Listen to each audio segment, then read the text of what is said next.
कोई ऐसे अल्फाज नहीं हैं जो ये साबित कर सकें कि ग्लेन मैक्सवेल ने आज क्या कारनामा सरअंजाम दिया है। कोई बहुत बड़ा शायर होगा, कोई बहुत बड़ा अदीब होगा जो कोई ऐसे अल्फाज ढूंढ कर लाएगा कहीं ना कहीं से, जो इस इनिंग्स की तारीफ के लिए दरकार हैं। मुझे नहीं लगता, कम से कम मैं तो ऐसा नहीं कर सकता। जो हमने अपनी आंखों के सामने आज देखा है होते हुए, वो अल्फाज में बयान किया ही नहीं जा सकता। दुनिया के कोई स्टैट्स, कोई आदादो शुमार का माहिर आज से 10 साल बाद जब इस इनिंग्स को एक्सप्लेन करेंगे तो वो उसकी ग्रेटनेस का हक ही नहीं अदा कर सकेंगे। ये कोई ऐसी मौजज़ाती इनिंग्स थी ग्लेन मैक्सवेल की। ये सिर्फ बैटिंग ही नहीं थी, ये सिर्फ क्रिकेट की स्किल ही नहीं थी, ये उनके कैरेक्टर की स्ट्रेंथ थी, उनकी जो nature of being a warrior, जिस तरह उन्होंने बिल्कुल गिव अप करने से इनकार कर दिया। उनकी बॉडी उनका साथ नहीं दे रही थी, लेकिन उनका जहन, उनका जो माइंड है वो कितना स्ट्रांग था और कितनी फाइटिंग स्पिरिट से भरा हुआ था कि ही simply refuse to give up. उनकी टीम को उनकी ज़रूरत थी और क्या लाजवाब उन्होंने बारी खेली। ऐसी क्रिकेट की हिस्ट्री में शायद हमें कोई और मिसाल नहीं मिलती। कई ऐसी परफॉर्मेंसेज हैं क्रिकेट की हिस्ट्री में जहां पे एक इंजर्ड प्लेयर ने आके अपनी टीम को कहीं ना कहीं कुछ सहारा दिया, लेकिन ऐसी कोई मिसाल नहीं है कि एक इंजर्ड प्लेयर ने एक हारा हुआ मैच अकेले जितवा दिया हो। क्रिकेट की तारीख में ऐसी कोई मिसाल नहीं है। जैसा मैंने कहा कि इंजर्ड प्लेयर्स के अच्छे परफॉर्म करने की मिसालें तो हैं। सलीम मलिक आपको याद होंगे, पाकिस्तान के, वो एक हाथ से बैटिंग करने आ गए अपने दौर की खौफनाक तरीन फास्ट बॉलिंग लाइनअप के सामने फैसलाबाद में, लेकिन उन्होंने सिर्फ 10वीं विकेट की पार्टनरशिप में साथ दिया वसीम अकरम का और अपनी टीम के लिए कीमती रन्स का इजाफा किया।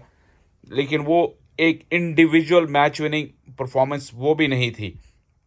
इसी तरह आप देखें तो काफ़ी ऐसी एफर्ट्स हैं जो इंजर्ड प्लेयर्स ने की हैं, लेकिन फिर बार बार मेरा जहन जहाँ भी जा रहा है तो मुझे ऐसा कोई मिसाल नहीं मिल रही कि इस तरह की परफॉर्मेंस हो।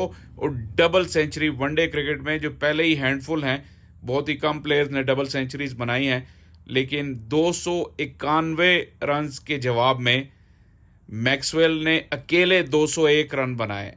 अकेले 201 रन नॉट आउट, और जिस हालत में बनाए, जैसा मैंने कहा, उसके लिए अल्फाज नहीं हैं।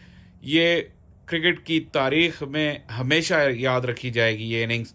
इससे ज़्यादा मैं इसकी तारीफ में क्या कह सकता हूँ।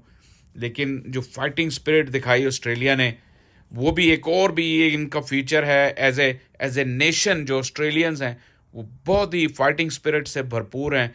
हमेशा फाइट करते हैं, आखिर वक्त तक फाइट करते हैं, और अपनी जो प्राइड है, जो अपनी कंट्री के लिए बैच जब वो पहनते हैं और खेलते हैं, तो उस प्राइड के लिए वो अपना सब कुछ कुर्बान कर देते हैं। एक चीज़ मैं ज़रूर ये कहूँगा कि जो खिलाड़ी अफ़गानिस्तान के इस मैच में खेले हैं, ये दिन उनको हमेशा याद रहेगा। वो ये इस दिन को भूलने वाले नहीं, और इस दिन की जो उन्हें तकलीफ़ होगी वो उन्हें सालों तक रहेगी।